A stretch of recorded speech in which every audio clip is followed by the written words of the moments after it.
오늘 신약성경 맥잡기 야고보서 차례가 되어가지고 야고보서를 계속하겠습니다. 야고보서 1장 1절은 이렇게 시작됩니다. 같이 읽어볼까요? 시작. 하나님과 주 예수 그리스도의 종 야고보는 널리 흩어져 있는 12지파에게 인사하노라. 왜 12지파가 흩어져 있게 되었을까요? 12지파, 신앙을 갖고 있는 유대인들 흩어지게 됐느냐? 핍박 때문입니다. 핍박 때문에 흩어진 겁니다. 핍박 때문에 예수님 믿는다라고 하는 이 사실 한 가지 때문에 핍박을 받아요. 그 핍박을 견디다 못해서 흩어지게 됐다는 겁니다. 이런 일이 지금도 있을까요? 우리나라에는 그게 없습니다. 그죠? 전혀 찾아볼 수 없죠. 예. 고난 때문에 예수님 믿는다는 고난을 겪는다는 것이 요즘에는 좀 많이 드문 일이지 않나 생각이 듭니다. 저는 이제 예수님 믿게 됐을 때 가족 간에 핍박이 있었죠.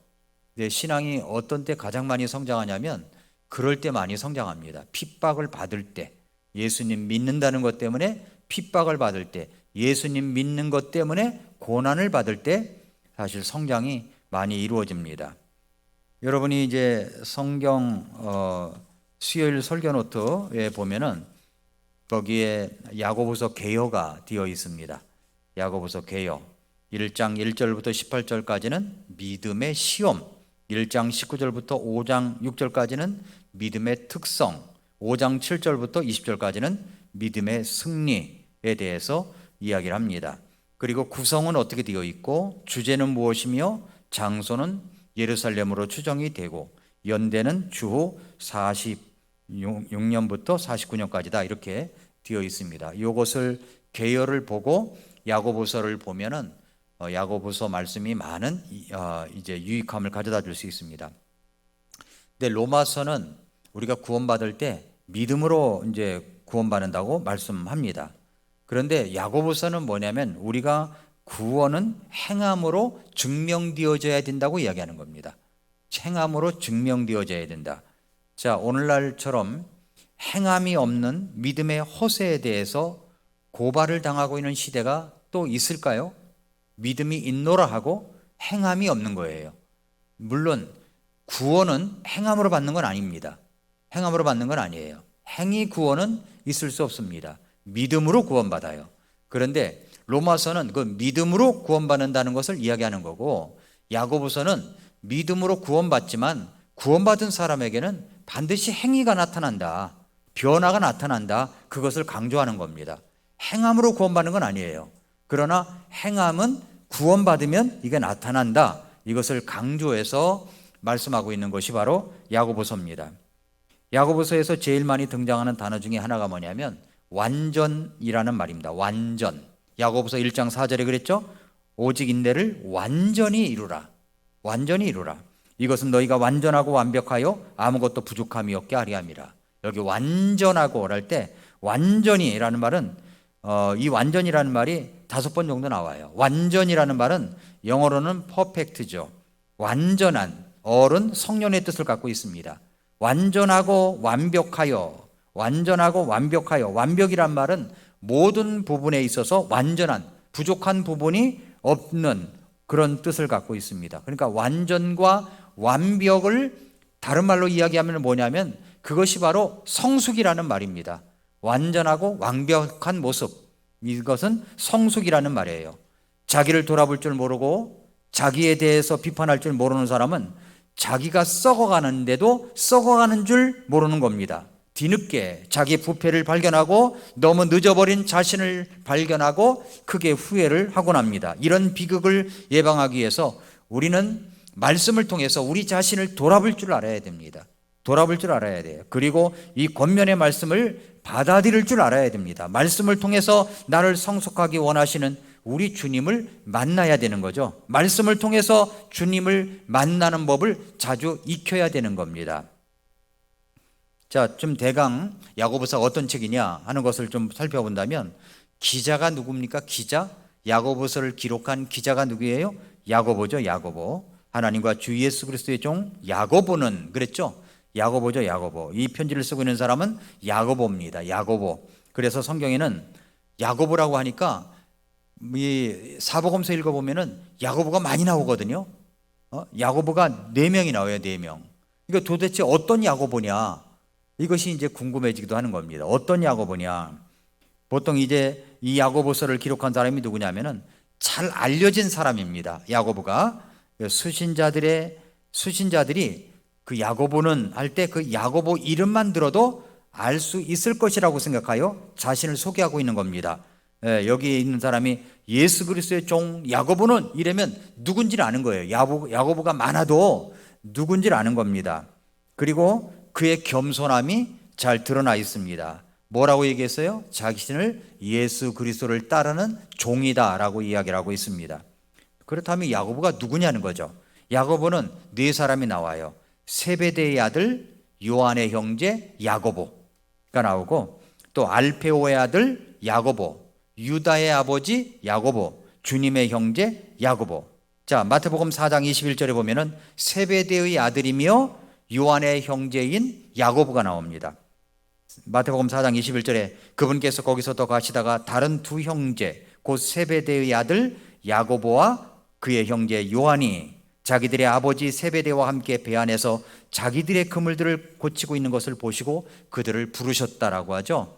그러니까 세베대의 아들이며 요한의 형제인 야고보가 있구나, 이것을 알 수가 있습니다. 그러니까 제자 가운데 한 사람이죠. 그럼 이 사람이 야고보서를 기록했을까요? 마가복음 3장 17절에 보면은 야고보라는 별명이 나와요. 야고보의 별명. 또 그분께서 보아너게 곧 천둥의 아들들이라는 이름을 더해주신 세베대의 아들 야고보와 야고보의 형제 요한과, 그러니까 야고보와 요한은 별명이 뭐냐면 보아너게야. 보아너게가 무슨 뜻이냐? 천둥의 아들이라는 거예요. 천둥의 아들. 그러니까 무슨 말이냐면은 성격이 아주 거칠고 그리고 천둥처럼 급하고 싸나운 사람이라는 말입니다. 야고보와 요한이 그런 사람이었다는 거죠. 누가복음 9장 51절부터 54절에 보면은 예수님께서 예루살렘으로 가실 때 사람들이 예수님을 잘 받아들이질 않았었어요. 그러자 야고보와 요한이 뭐라고 한 줄 아십니까? 주여, 엘리야가 행한 것 같이 불이 하늘로부터 내려와 저들을 멸하도록 우리가 명령하기를 원하십니까? 이렇게 말했어요. 그러니까 천둥과 벼락을 쳐서 다 죽여버릴까요? 이렇게 이야기를 하는 거죠. 누가요? 야고보와 요한이 그랬다는 거죠. 그런데 그런 야고보 최후의 모습이 성경에 등장하는데, 세베대의 아들 야고보가 사도행전 12장 1, 2절에 보니까 이제 그 무렵에 헤롯 왕이 교회에 대해서 몇 사람을 괴롭히려고 자기 손을 뻗치고 요한의 형제 야고보를 칼로 죽였다라고 얘기를 합니다. 그러니까 이 세베대의 아들 야고보는 일찍 죽은 거예요. 일찍 순교를 한 겁니다. 그러니까 야고보서를 기록한 야고보는 세베대의 아들 야고보가 아닌 거죠. 맞습니까? 예, 야고보가 일찍 죽었기 때문에 그래요. 그 다음에 이제 알페오의 아들 야고보가 나와요. 알페오의 아들 야고보. 이 사람은 작은 야고보라고도 불렀어요. 작은 야고보. 예수님의 제자 가운데 같은 이름을 가진 사람이 2명이 있었기 때문에 구별해서 부른 거죠. 알페오의 아들 야고보는 작은 야고보 이렇게 불렀어요. 작은 야고보. 우리 교회 이제 이름이 같은 분이 있잖아요. 그러면 그 2번째 그 연령이 낮은 사람은 스몰 누구. 그래서 쟤는 누구 이름 쓰고 거기다 S자를 하나 해놓거든요. 그럼 누군가를 아니까. 예, 우리 이제 그렇게 알페오의 아들 야고보에 대해서 이제 공부하기가 좀 어렵습니다. 이 사람의 기록은 별로 많지 않아요. 2군데서만 발견될 뿐인데, 마태복음 10장 2절부터 4절에 보면은 12사도의 이름은 이러하니라 하면서 12제자 이름이 쭉 나오는데, 3절에 빌립과 바돌로메와 도마와 세리마테와 알페오의 아들 야고보와 이렇게 예수님의 12제자 중에 한 명이라는 게 나옵니다. 이후에는 찾아보기가 좀 어렵습니다. 그 다음에 3번째는 유다의 아버지 야고보, 그 다음에 4번째는 예수님의 형제 야고보. 예수님의 형제 가운데서도 야고보가 있었어요. 마태복음 13장 55절에 보니까 이 사람은 목수의 아들이 아니냐, 그의 어머니는 마리아라 하지 아니하느냐, 그의 동생들은 야고보와 요새와 시몬과 유다라 하지 아니하느냐. 그러니까 예수님의 형제를 이야기하고 있는 거죠. 어머니는 같지만 아버지는 다른 겁니다. 예수님의 아버지는 성부 하나님이시죠. 그렇죠? 성령님으로 잉태되어 탄생하신 분이십니다. 그러나 형제들은 요셉과 마리아 사이에서 태어난 사람들입니다. 그 형제들 가운데 야고보가 있었던 거예요. 야고보. 마가복음 6장 3절을 보아도 이 형제들은 처음에는 예수님을 구세주로 믿고 있지 않았었던 형제들이었습니다. 우리는 예수님의 형제들이, 특별히 야고보가 어떻게 예수님을 구세주로 믿고 영접하며 예수님을 따르게 되었는지 그것을 기록한 것이 없기 때문에 잘 알지를 못합니다. 그러나 그가 마가의 다락방에 모여 기도하던 때에 거기에 있었다는 것을 알 수 있어요. 사도행전 1장 14절에 보니까 이들이 다 여자들과 예수님의 어머니 마리아와 그분의 형제들과 함께 한 마음이 되어 기도와 간구를 계속하더라. 그러니까 형제들이 같이 있었다는 거죠. 고린도전서 15장에서 예수님의 동생 야고보의 인물 연구의 중요한 자료를 이야기해 주고 있습니다. 예수님께서 죽으시고 장사 지낸 바 되었다가 부활하셨을 때 그때 제자들에게 나타나셨었죠. 고린도전서 15장 3절부터 7절에 보면은 처음에는 베드로에게, 후에 12제자에게, 뒤에 500의 형제들에게, 그리고 야고보에게 나타났다. 이렇게 말씀하시고 있습니다. 갈라디아서 2장 9절에 나오는 야고보가 있습니다. 어떤 야고보일까요?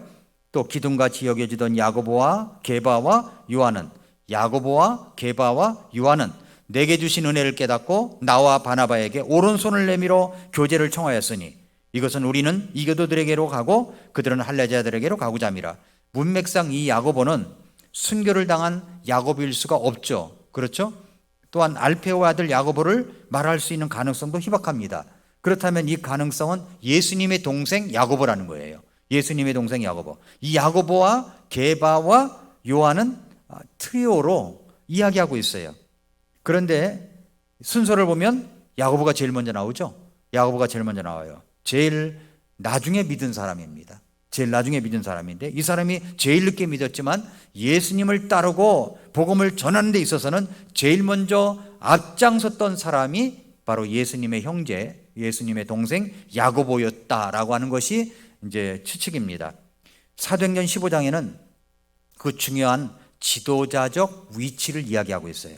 당시에 예루살렘 교회에서 율법이냐 은혜냐라는 논쟁에 있어서 회의를 하게 되었는데 소위 사람들이 이제 율법을 행함으로 구원을 얻는가 아니면 믿음의 은혜로만 구원을 받을 수 있나 하는 문제로 이제 서로 격한 토론이 있었습니다.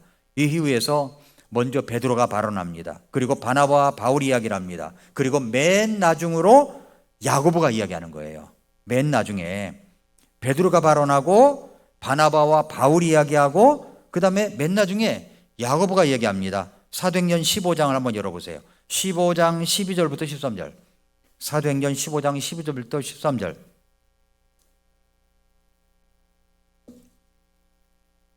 이렇게 쭉 여러분이 들으시고 집에 가서 야고보서 1장부터 5장까지 읽고 이제 잠을 자기를 바랍니다. 그러면 야고보서가 많이 마음속에 남습니다. 꿈속에 또 야고보가 나타날지도 몰라요. 그러니까 야고보서를 한번 읽고 주무세요. 사도행전 15장 12절부터 13절에 보니까 이에 온 무리가 조용히 하고 바나바와 바울이 하나님께서 자기들을 통하여 이방인들 가운데서 어떤 기적들과 이적들을 행하셨는지 밝히 말하는 것을 들으니라. 그들이 잠잠함에 야고보가 응답하여 이르되 사람들아 형제들아 내 말에 귀를 기울이라 하면서 야고보가 이야기하는 거예요. 그러니까 얼마나 권위가 있습니까? 권위 있는 어조로 이야기를 하는 겁니다. 그런데 이 야고보의 발언으로 회의가 어떻게 됐냐면 종결돼서 끝났어요. 야고보가 이야기하니까 회의가 끝나버렸습니다. 그러니까 야고보는 예루살렘 교회에서 강력한 리더십을 갖고 있는 지도자였다는 것이 틀림없다는 겁니다. 세베대의 아들 야고보는 사도행전 12장에서 죽었습니다. 그렇다면 이 야고보는 누구냐? 예수님의 형제 야고보라라는 것을 확인할 수가 있습니다. 사도행전 21장 18절 이하에서 야고보의 중추적인 역할을 하는 것을 볼 수가 있는데 바울이 전도를 보고하는 과정에서 특별히 예루살렘 교회 이방인에게서 거둔 헌금을 전달합니다. 여러 가지 상황 속에서 바울은 야고보를 제일 먼저 대면하고 그에게 모든 것을 보고하며 여러 가지 상황에 대하여 의논을 하고 있는 겁니다. 이러한 사실들을 통해서 보면 야고보는 예루살렘 교회의 상당한 지도자였음을 확인할 수가 있죠. 주님의 형제 야고보는 주후 62년경에 순교했다고 전해지고 있어요.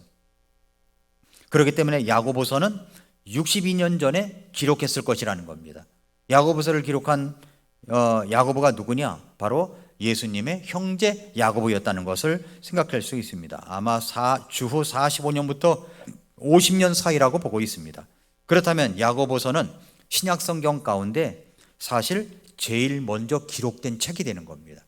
야고보서가 제일 먼저 기록된 책인 거예요. 이거 중요한 문제입니다. 야고보서가 제일 먼저 기록된 책이다. 전에 내려오는 이야기에 의하면 예루살렘의 이 바리새인들은 야고보의 간증과 설교를 제일 싫어했다고 합니다. 철저하게 이 그리스도에 대한 회심과 회개의 사건을 체험했기 때문에 누구보다도 예수 그리스도의 십자가의 복음을 아주 강력하게 증거했다는 거죠. 비록 그가 나중에 주님께 돌아오긴 하였지만 누구보다도 주님을 가장 가까이서 지켜보고 관찰한 사람이었던 것입니다. 그래서 사람들이 야고보가 증거하는 설교를 유대인들이 제일 싫어했다고 합니다. 결국에는 야고보를 예루살렘 성전에 떨어뜨려 죽였다고 전해집니다. 예루살렘 성전에서 떨어뜨려서 죽였다고 전해져요. 그가 최후에 숨을 거둘 때 주님, 저들이 하는 짓을 자신들이 모르오니 용서해 주옵소서라고 예수님처럼 그렇게 기도하셨다고 전해 내려오고 있습니다. 야고보가 어떤 사람이었을까요? 첫째는 영적 감수성이 예민했던 사람이에요. 영적 감수성. 그러니까 제일 늦게 예수님을 믿었지만 가장 빨리 영적 지도자가 되어 있는 모습을 통해서 알 수 있습니다. 성경은 나중된 자가 먼저 된다고 했죠. 짧은 시간 안에 이렇게 지도자로 부상한 것을 보면은 영적인 통찰력과 판단이 아주 뛰어난 사람이다라는 것을 알 수 있습니다. 사도행전 15장에서 조리 있게 말하는 예루살렘 회의를 하는 장면을 보면은 그는 아주 매우 똑똑하고 총명한 사람이었을 것이다. 이렇게 우리가 추측할 수가 있습니다. 영적 감수성이 예민했다 하는 거고요. 또 하나는 그는 기도의 사람이었다는, 기도의 사람. 교회 역사를 쓴 유세비우스의 기록을 보면은 야고보에게 붙여진 별명이 있어요. 뭐라고 그랬냐면은 낙타의 무릎을 가진 사나이라고 그랬어요. 낙타의 무릎을 가진. 왜 낙타의 무릎이 됐냐면은 무릎을 꿇고 기도하니까 무릎이 낙타의 무릎이 되었다는 거예요. 기도를 많이 해서 무릎이 낙타처럼 낙타의 무릎처럼 되었다는 말입니다. 그는 기도의 사람이었습니다. 야고보의 경건한 삶을 두고 말하는 거죠. 기도의 사람이었다. 또 세 번째, 그는 유대인 중에 유대인이었습니다. 그는 유대 역사와 유대의 전통에, 율법에 해박한 지식을 가졌던 유대인이었습니다. 그것은 그의 혈통이나 가족 상황으로 볼 때 더욱 그런 것을 알 수가 있죠. 아버지가 요셉입니다. 그래서 이 야고보는 유대인의 전도에 더욱 많은 열정을 가졌던 사람이에요. 끝까지 예루살렘에 남아있던 사람이라고 볼 수가 있죠. 이것은 사도행전에서 예루살렘 교회에 있으면서 말씀을 전했던 것을 보아도 알 수가 있고, 야고보의 수신자를 언급하는 것도 보면은 알 수가 있죠. 1절에 그랬잖아요. 하나님과 주 예수 그리스도 종 야고보는 널리 흩어져 있는 12지파에게 인사한다고 얘기했잖아요. 그러니까 그는 유대인들을 향한 열정이 대단했던 사람입니다. 누구에게 보내는 겁니까? 흩어져 있는 12지파죠. 유대인 중에 유대인이었기 때문에 유대인 선교에, 유대인 전도에 아주 뜨거운 관심을 가졌던 사람이었다라는 것을 알 수가 있습니다. 네 번째로는 그는 카리스마적인 지도자였습니다. 카리스마적인 지도자. 야고보서는 총 몇 구절이냐면은 108구절이에요. 이 구절 가운데 60여 구절이 명령문으로 쓰여졌습니다. 명령형이에요. 명령형. 69절이 절반 이상이. 그는 상대의 의사를 들어가며 말하는 게 아닙니다. 강력한 어조로 자기의 말을 들으라는 겁니다. 자기의 말을 들으라. 그는 카리스마적인 지도자였습니다. 잘못된 사람을 바로잡는 데는 이런 사람이 있으면 최고죠. 그냥 직접적으로 막 둘러 얘기하잖아요. 상처받을까 봐 둘러 얘기하잖아요. 그런데 앉혀놓고 바로 이야기를 하는 거예요. 야고보가 있으면 되는 거예요. 우리 교회도 야고보 같은 사람이 있나요? 예, 있겠죠. 근데 너무 나무라면 안 됩니다. 아, 야고보 같은 사람이구나. 이렇게 이제 생각하면 된다는 거죠. 야고보서는 그래서 뭐가 나오냐면은 책망이 많이 나와요. 책망이. 우리의 잘못된 신앙에 대해서 신랄하게 지적합니다. 그렇게 우리 주님께서는 야고보를 통해서 말씀하시는 겁니다. 다섯 번째, 예수님의 생애를 잘 아는 사람입니다. 당연하겠죠? 예수님과 형제지간이니까. 그러나 처음부터 예수님을 믿고 따른 것은 아니었습니다. 그러나 형제였다는 사실 때문에 누구보다도 제일 많이 가까이서 보았고 관찰할 수 있었기 때문에 믿으니까 확실하게 믿은 거죠. 처음에는 믿지 않았다가. 여섯 번째, 과도기적 시대의 지도자였다는 겁니다. 야고보는 구약시대에서 신약시대로 넘어오는 과도기적 시대의 배경 속에서 부상한 지도자입니다. 당시에는 신약교회가 이제 뿌리를 내리려고 하는 시기였어요. 유대인들에게 열심을 가지고 복음을 증거했습니다. 유대인의 전통과 예수 그리스도의 복음이 다른 점과 또 그것이 일치하는 것을 알리고 복음의 진정한 면모를 밝히고 소개하는데 아주 심혈을 기울였던 사람이 바로 야고보다라고 하는 겁니다. 야고보. 자, 기자에 대해서 지금까지 이야기한 겁니다. 야고보, 예수님의 형제 야고보가 야고보서를 기록했다라는 것을 알면 됩니다. 자, 그러면 이것을 받는 수신자가 누굽니까? 수신자가 누구라고 그랬어요? 널리 흩어져 있는 12지파라고 그랬죠. 널리 흩어져 있는 12지파. 발신자는 예수님의 동생 야고보가 쓴 겁니다. 수신자는 널리 흩어져 있는 12지파입니다.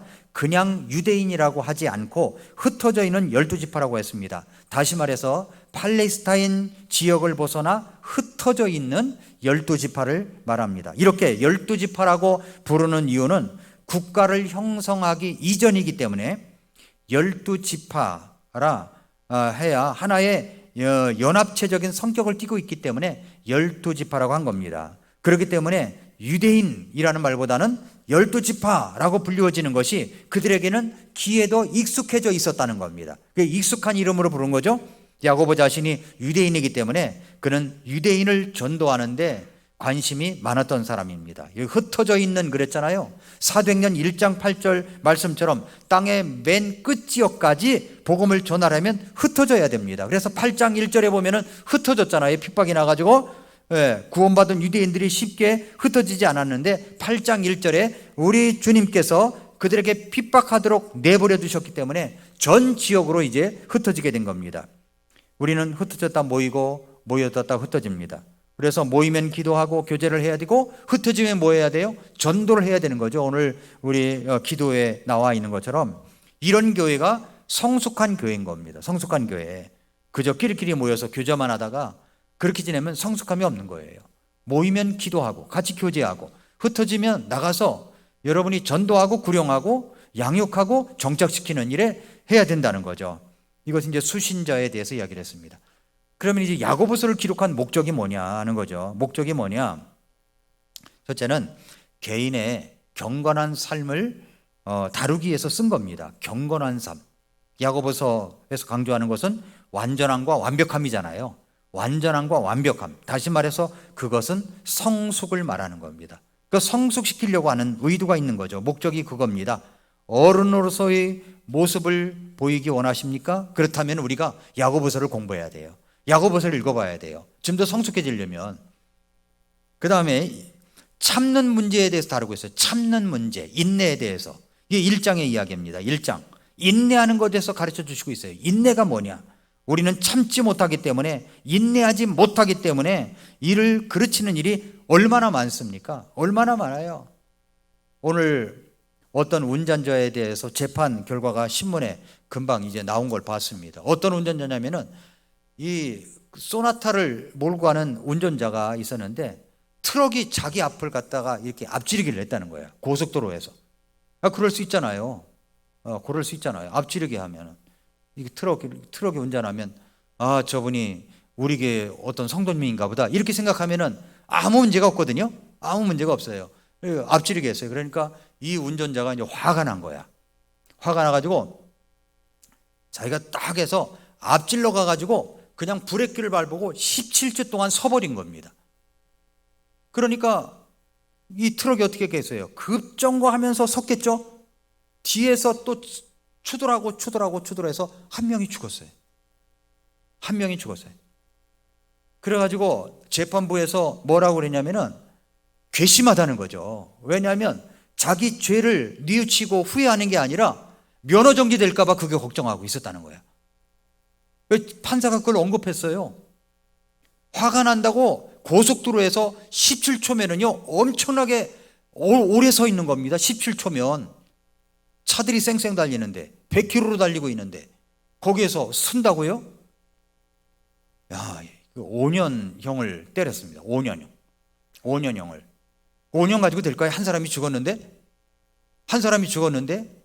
그게 무엇 때문에 이루어진 거예요? 자기 참지 못하기 때문에 일어나는 거야. 참지 못하기 때문에. 보복운전은 안 되는 겁니다. 보복운전은. 저는 음주운전도요. 저는 음주운전 때문에 죽는 사람이 얼마나 많고, 음주운전 때문에 완전히 그 장애인이 된 사람이 얼마나 많습니까? 음주운전도 제가 볼 때는 이런 것들은 아주 중죄로 다뤄야 된다고 생각이 들어요. 근데 그렇지가 또 않아요. 이 국회의원들이 지들이 음주운전을 해서 그런가 모르지만 그렇게 되면 안 되죠. 그러니까 우리가 중요한 건 뭐냐면 참지 못하는 거. 이게 참 우리가 인내를 해야 되는데 참지 못하는 거예요. 참지 못해서 욱 하면은 어떻게 됩니까? 아직도 완전한 거 완벽하면은 멀었다는 이야기입니다. 그래서 이 1장에서 뭘 다루고 있냐면은 인내하는 것에 대해서 다루고 있잖아요. 1장 보세요. 1장 3절. 너희 믿음의 단련이 인내를 이루는 줄 너희가 아느니라. 오직 인내를 완전히 이루라 그랬잖아요. 인내를 완전히 이루라. 이것은 너희가 완전하고 완벽하여 아무것도 부족함이 없게 하려 함이라. 인내를 얼마나 중요하게 다뤘어요. 예? 믿음의 단련이 인내를 이루는 줄 너희가 아느니라. 인내를 완전하게 이루라. 너희가 완전하고 완벽하여 아무것도 부족함이 없게 하려고 한다고. 그것이 인내예요. 인내. 그 1장입니다. 1장. 2장은 행함의 문제를 다루고 있어요. 행함의 문제. 행함의 문제. 야고보서 2장 14절에 내 형제들아, 사람이 자기가 믿음이 있다고 말하면서 행위가 없으면 그것이 무슨 유익을 주느냐? 믿음이 그를 구원할 수 있겠느냐? 이렇게 말하면서 믿음과 행함은 일치를 이루어야 된다 하는 겁니다. 일치를 이루어야 된다. 2장에서 다루고 있죠. 여러분 동전을 봤을 때 앞면만 있고 뒷면은 없는 동전을 봤습니까? 그건 가짜겠죠. 앞면이 있으면 뒷면도 있어요. 앞면 뒷면이 있어야 된다는 겁니다.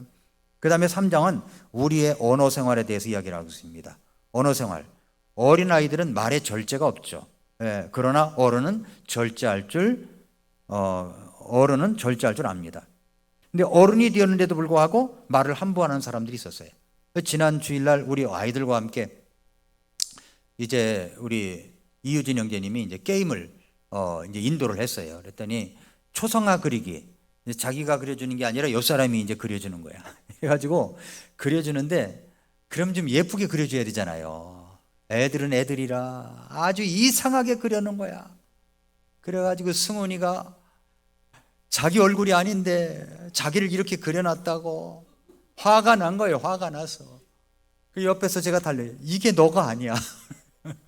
이게 너가 아니야. 이렇게 이야기를 했는데도 얘가 이게 이제 아주 막 억울한 거예요. 자기가 아닌데 말이야. 그렇게 옆에서 그려놓은 거야, 막. 그러니까 참 애들이 좀 이쁘게 그려주면 얼마나 좋습니까? 그게 아닌 거예요. 애들이 장난치고 싶은 거야, 막. 장난을 치고 막 그러면서 이상하게 그리고 막.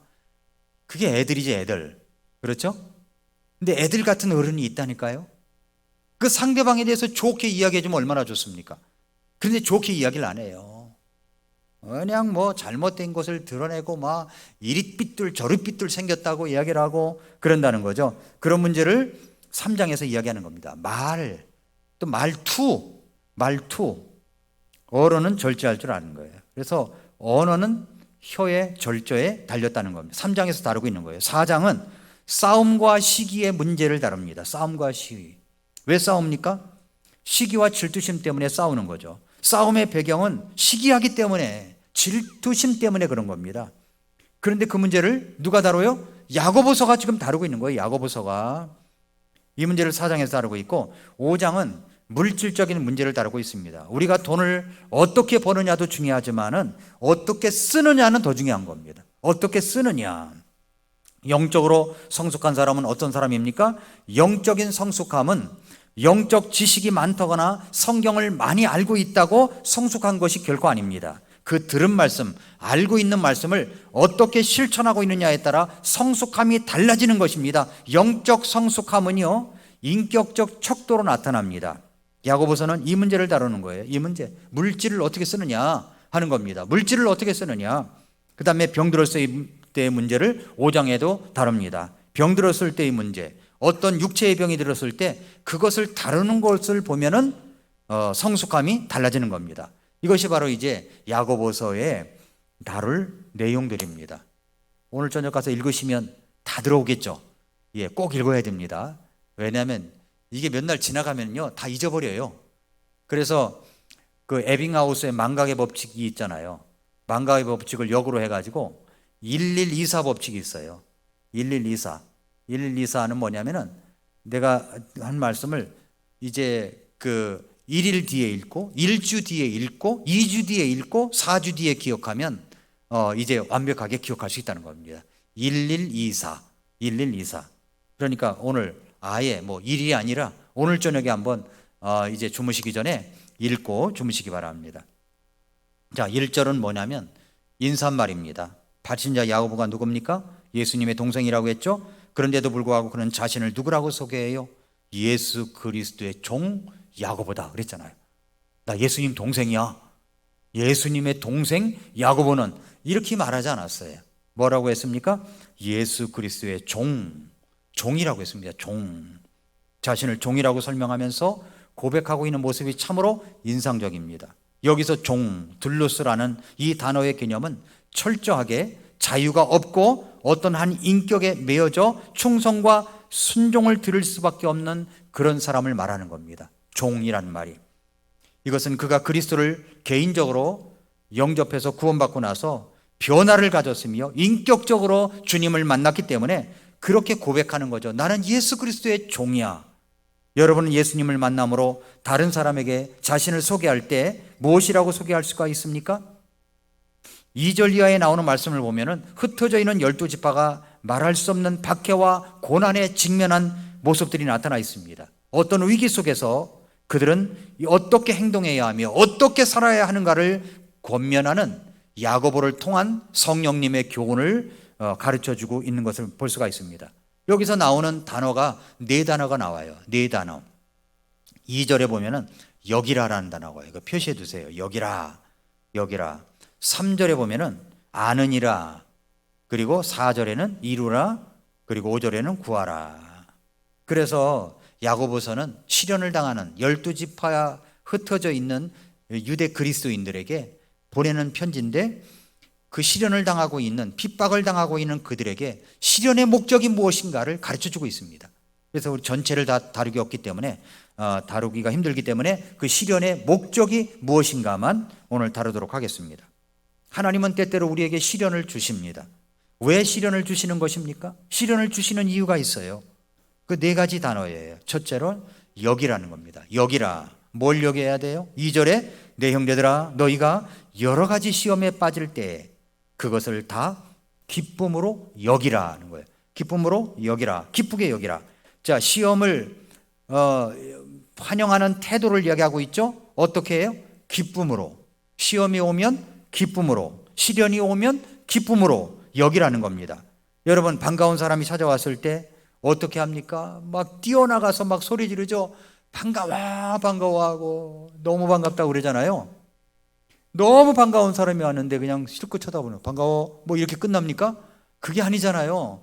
반갑다고 말이죠. 옛날식으로 얘기한다면 버선 신고 뛰어나가서 신발 신을 사이도 없이 그냥 양말 신은 채로 뛰어나가서 환영하는 이런 모습을 말하는 겁니다. 기쁘게 여기라는 거예요. 여기라는 데가 그런 단어예요. 시험과 시련을 만나지 않으려고 발버둥을 치고 있는데 성경은 그 반대로 그런 시험이 오거든, 시련이 오거든 기쁘게 여기라라고 하는 거예요. 기쁘게 여기라. 시험과 시련은 피해야만 합니까? 성경은 피하지 말고 부딪히라고 얘기합니다. 요한복음 16장 33절에 너희가 이 일들을 말한 것은 너희가 내 안에서 평안을 누리게 하려 함이라. 세상에서는 너희가 환난을 당할 것이나 기운을 내라. 내가 세상을 이기었다 라고 얘기하잖아요. 그래서 주께서 약속하신 평안, 환난도 없고 도점도 없는 평안을 약속하신 것이 아닙니다. 이 평안은 우리에게 부딪혀오는 환난과 시험에도 불구하고 누릴 수 있는 평안, 즉 상황이 빼앗아 갈 수 없고 환경이 우리를 빼앗을 수 없는 그런 평안을 준다고 말씀하고 있는 겁니다. 사도행전 14장 22절에 보면은 제자들의 혼을 굳건하게 하며 믿음 안에 거하도록 그들을 권면하고 또 우리가 반드시 많은 환난을 거쳐 하나님의 왕국에 들어가야 하리라고 권면하더라. 우리가 하나님의 왕국에 들어가려면 많은 환난을 거쳐야 한다고 말씀합니다. 환난을 받는 것이 하나님의 왕국에 들어가는 조건이라는 말씀하시는 것이 아닙니다. 그러나 구원받은 성도들에게도 이 환난이라는 것이 올 수 있다는 거죠. 올 수 있다는 겁니다. 그래서 야고보서에서 계속적으로 보게 될 교훈은 이 환난이 우리를 교육시키고 훈련시키고 연단해가지고 우리로 하여금 예수 그리스도의 인격, 곧 영광스러운 주님의 형상을 닮은 모습으로 조용시켜 영혼 속에 들어가게 하신다는 말씀입니다. 그리하여 주님과 영원한 교제를 나눌 수 있도록 경륜하신 하나님의 섭리 때문에 그리스도의 삶에도 환난이 찾아올 수 있다는 겁니다. 그러므로 환난은 팔을 벌려 환영할 가치가 있다는 거예요. 우리는 그렇게 팔을 벌릴 정도는 아니고 그냥 뭐 가치가 있다 그러면 벌리지 않고 그냥 손 모으고 환영합니다 이렇게 할지는 몰라도 우리 성경에서는 뭐냐면 환영할 가치가 있다는 거예요. 그러니까 환난이 올 때 그거를 피하려고 하지 말고 기왕 오는 거지 않습니까? 어차피 뭐 내가 손을 모으고 있든 손을 벌리고 있든 환난은 와요. 그럼 오니까 그냥 벌리고 말씀대로 벌리고 환영을 하라는 겁니다. 환영을 하라는 거죠. 그러면 환난은 마치 선생님이 학생들에게 시험 문제를 주는 것과 똑같다는 겁니다. 그 결과로 내 점수가 나와요. 그런데 그런 시험은 어떤 결과를 가져오냐면 두 가지 결과를 가져오죠. 첫째는 뭐냐면 자신의 실력을 점검하게 됩니다. 여러분, 지나간 정부 때 우리 초등학생들 시험을 다 없애버렸었잖아요. 시험을. 근데 지금 시험 봅니까? 동훈이 시험 보니? 시험 안 봐? 시험이 뭔지도 몰라? 시험을 봐야 되는 거예요. 초등학생들도. 초등학생들 시험을 봐야죠. 그래야 자기 실력이 어느 정도 알지. 시험을 봐야 되는 거예요. 시험을 봐야 되는 거예요. 그래서 그것은 뭐냐면 내가 내 자신이 부족하고 뒤떨어진 면을 시험을 통해서 발견하는 거죠. 그리고 자기가 뭐가 부족하구나 이것을 갖다 보충하고 실력을 향상시켜야 된다는 거죠. 이것을 개선하기 위해서 노력해야 될 것과 보다 철저한 교육과 연구의 필요성을 우리가 깨닫게 되는 겁니다.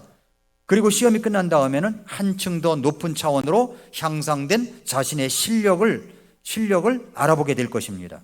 창세기에서 아브라함의 생애를 연구해 보면은 시험이 갈수록 어려워지는 걸 볼 수 있잖아요. 시험이 그의 생애에 절정을 이루는 시험이 뭡니까? 100세에 난 이삭을 갖다 독자 이삭을 제물로 바치라고 하신 것이잖아요.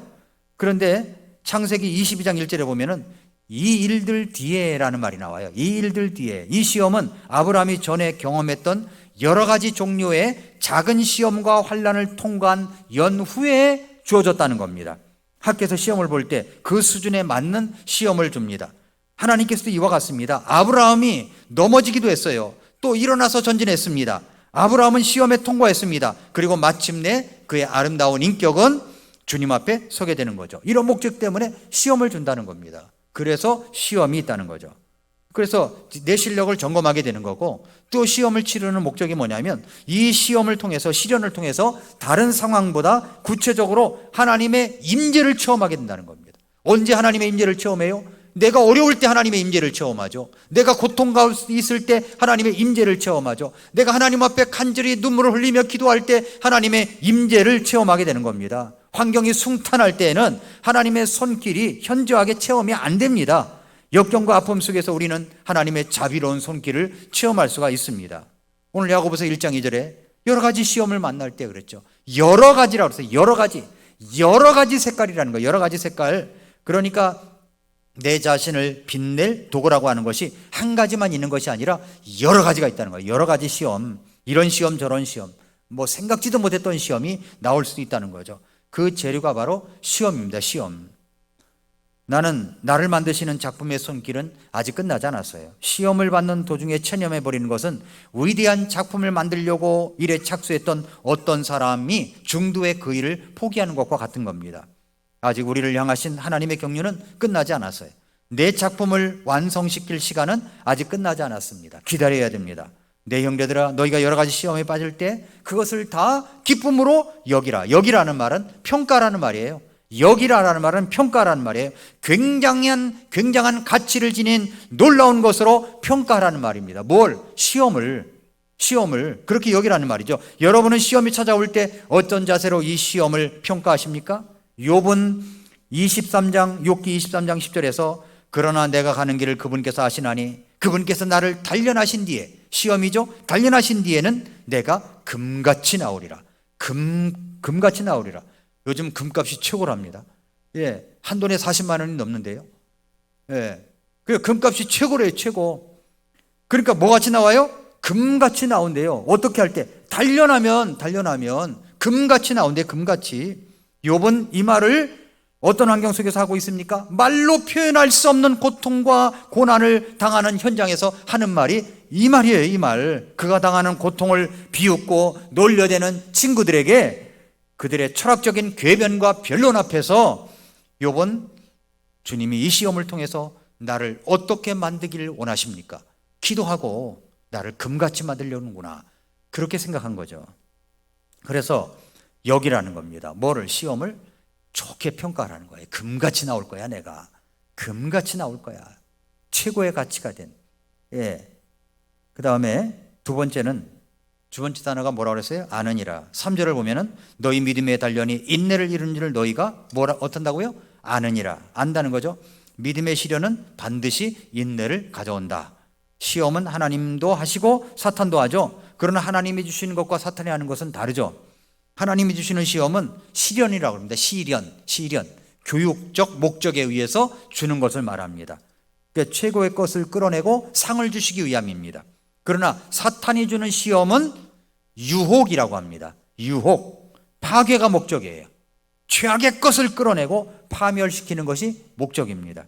환난의 유익은 인내를 할 수 있다는 겁니다. 하나님이 주시는 시험은 인내의 아름다운 덕을 가져온다는 사실을 야고보는 강조하고 있습니다. 그래서 로마서 5장 3, 4절에 그리할 뿐 아니라 우리가 환난도 기뻐하나니 환난은 인내는 체험은 소망을 이루는 줄 우리가 알기 때문이라. 아느니라 그랬죠. 알기 때문이라. 환난이 가져다주는 유익이 무엇이라고 생각합니까? 많은 유익이 있지만 그 중에서 우리에게 주는 최선의 유익은 뭐냐면 인내를 가져주는 거예요.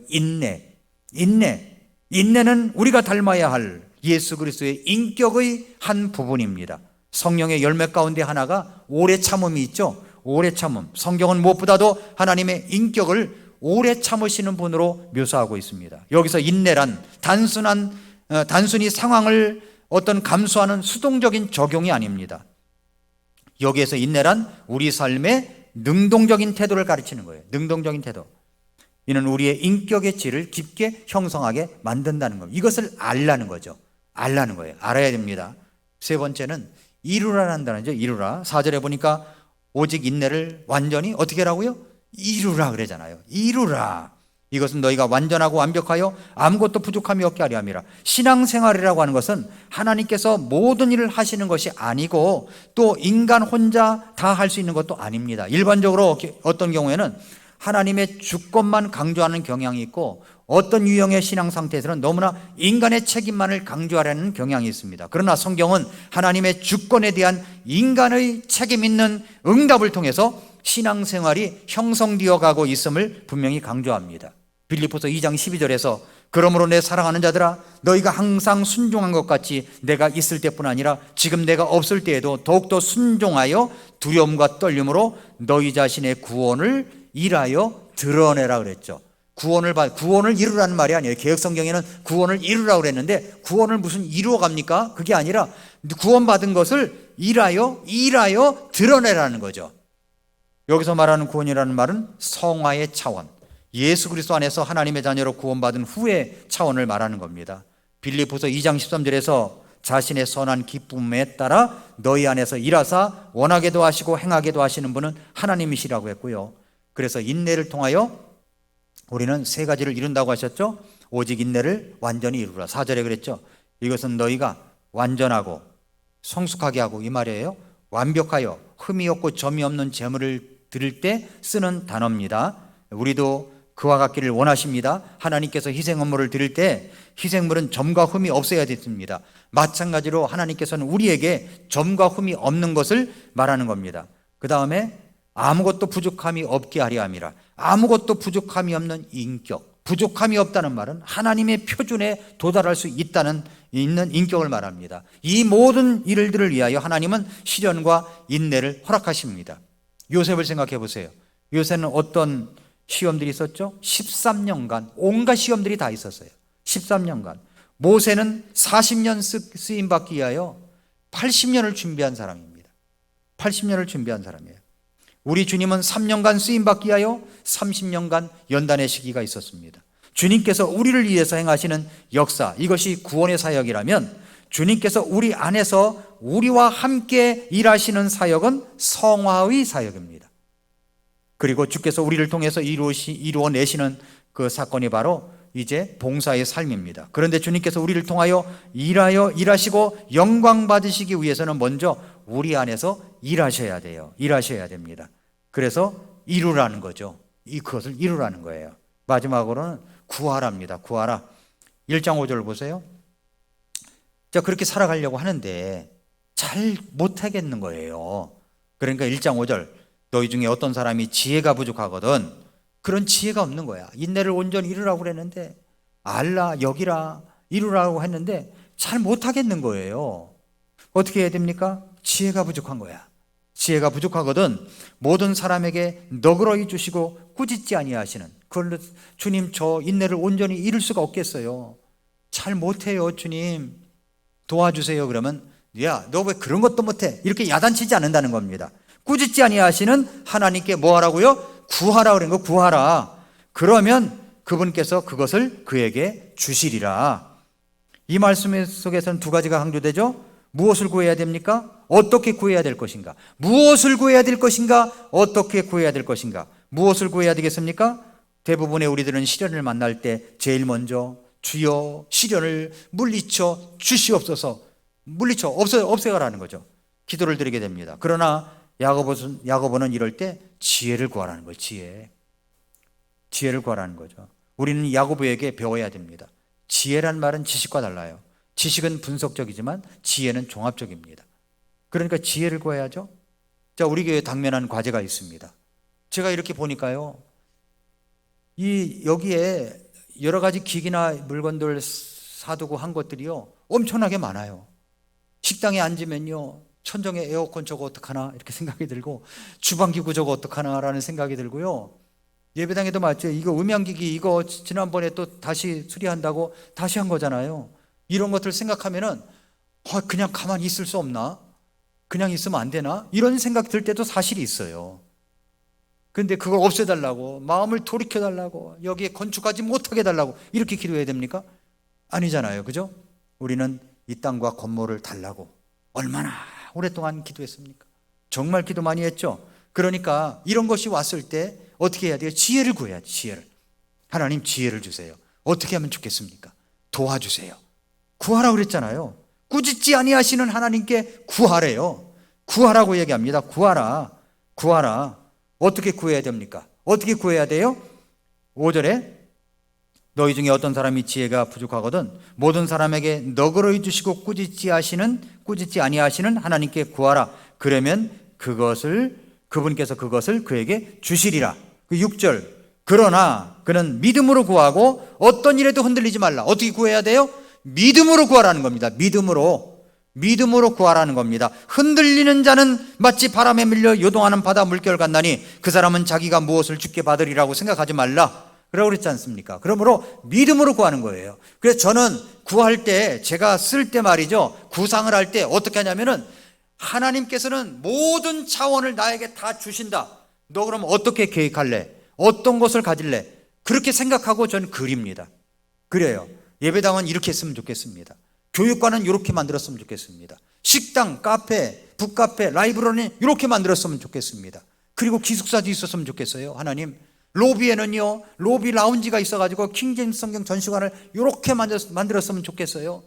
그래가지고 어떻게 만들었으면 좋을까? 열심히 또 찾아봅니다. 막 사진들을 찾아봐요. 아, 요거 참 좋을 것 같은데, 이것도 좋을 것 같은데, 그러면서 그리는 거예요.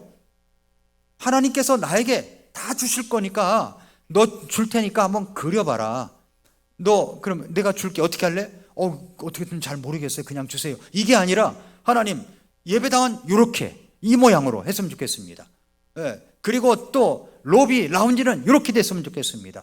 북카페는 이런 식으로 됐으면 좋겠습니다. 우리 아이들 교육관은 어린이들 교육관 모양으로, 의자는 높낮이는 어떻게 되고, 이거 다 이랬으면 좋겠습니다. 이렇게 하나님 앞에 구하는 거죠. 어떻게? 믿음으로 구하라는 거예요. 믿음으로 구하는 거죠. 그걸 뒤에다 계산해 놓고서 구하는 거예요? 아니죠. 뭐라고 그랬습니까? 믿음으로 구하고 어떤 일에도 흔들리지 말라는 거죠. 우리 인격적인 부분도 마찬가지입니다. 인격적인 부분에 나는 잘 못해요, 주님. 인격적으로도 훌륭하지도 못해요. 너무나 넘어질 때도 많아요. 실수할 때도 많아요. 인내를 온전히 이룰 수가 없어요. 그랬더니 우리 주님께서 뭐라고 그랬어요? 지혜가 부족하구나. 지혜가 부족하거든 모든 사람에게 너그러이 주시고 꾸짖지 아니하시는 하나님께 구하라. 그러면 그분께서 그것을 주시리라. 믿음으로 구하고 어떤 일에도 흔들리지 말라는 거잖아요. 믿음으로 구하는 거. 믿음으로 구하고 구하라 주실 것이요, 찾으라 찾을 것이요, 두드리면 열릴 것이라고 그랬습니다. 그리고 믿음으로 구하고 어떤 일에도 흔들리지 말라는 겁니다. 흔들리지 말고 구하는 거죠. 그래서 날마다 저는 하나님 앞에 A5 용지에 놓고서 날마다 써요. 아주 날마다 써요. 달달달 이올 정도로 쓰고, 거기다가 또 빨간 펜으로다가 또 밑줄 긋고, 그리고 거기다가 또 기도하면서 형광펜으로 칠하면서 도와주세요 하나님. 그리고서 기도합니다. 일일이 빼곡하게 씁니다. 빼곡하게 써요. 그러면 또 생각나는 게 있고, 그러니까 우리도 인격적인 부분도 그렇고 우리 삶의 부족한 부분도 마찬가지입니다. 너희 중에 어떤 사람이 지혜가 부족하거든 너그러이 주시고 꾸짖지 않으신대요. 꾸짖잖아요. 야, 그걸 어떻게 그렇게 큰 걸 구하니? 그게 아니에요. 네 입을 넓게 열라. 내가 채우리라고 그러셨잖아요. 그러니까 구하라 주시리라. 구하라 그랬죠. 구하라. 그래서 이제 오늘 네 단어를 설명했습니다. 첫째는 여기라. 둘째는 아느니라. 알라는 거죠. 이루라는 겁니다. 그리고 구하라는 겁니다. 이렇게 하나님께서 야고보서는 이런 것을 통하여 우리의 믿음의 인격이 성숙해지기를 원하고 계십니다. 오늘 다른 때보다 조금 길었어요. 그러나 다 하고 싶어서 제가 조금 길게 했습니다. 오늘 집에 가시면 야고보서 1장부터 5장까지 순식간에 읽습니다. 이거 완전히 순식간에 읽고서 주무신다면 꿈에 누가 나타난다고요? 야고보서가 나타납니다. 야고보서. 아, 그래 1장 자는데 2장, 그래 3장, 4장, 5장이 쫙 눈에 선하게 익혀지고, 그것을 통해서 내가 어려울 때 생각나게 해 주실 것입니다. 기도하겠습니다.